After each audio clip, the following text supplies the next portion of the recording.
friends, I'm SURABHI, physiotherapist and pregnancy and postpartum fitness coach and owner of The Passionate Physio. Let's talk about leaks or urinary incontinence. Leaks are quite common after you have a baby. They're quite common even during pregnancy. I think 1 in 3 people during pregnancy experience it, and postpartum that can persist. But here's the thing, you don't have to live with it just because you're a mom. There's a lot of jokes and memes and stuff about it, but there's a lot of shame associated with it as well. If wearing pads or avoiding things like jumping or running or laughing, if you're avoiding certain things, social gatherings, because of your leaks, I want you to know that there is help.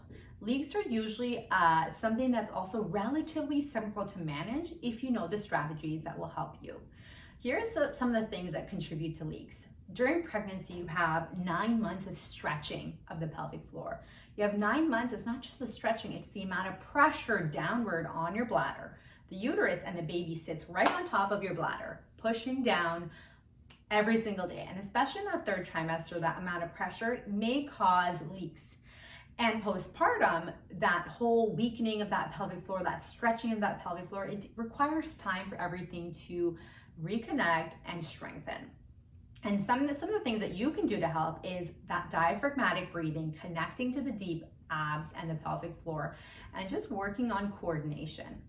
One of the other things that I wanted to mention around leaks is we all think that Kegels or contracting our pelvic floor all the time is going to be the solution, and often that actually makes things worse. So we really need to focus on relaxing that pelvic floor and restoring normal coordination of that pelvic floor with the rest of our body.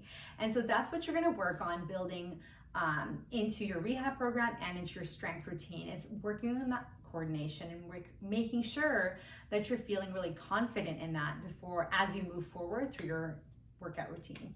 Some of the other things that can help is avoiding peeing just in case, making sure you're hydrated enough, because when you're dehydrated or if all you're drinking is caffeinated beverages, it can actually irritate the bladder and increase leaks.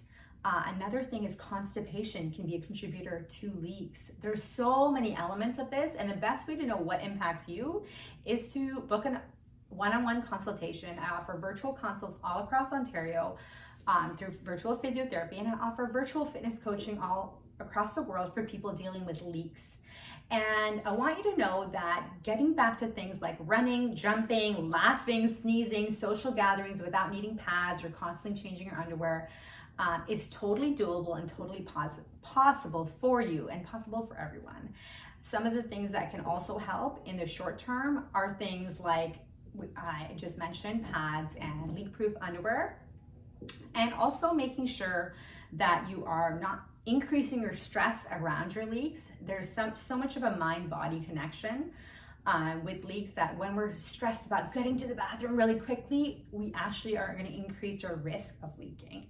So getting into that breathing and calming things down will actually help you prevent those leaks and those urges. Okay, so if you need further support, reach me at www.thepassionatephysio.ca or on Instagram at thepassionatephysio, and send me a DM and let me know that you need support, and I'd be happy to support you.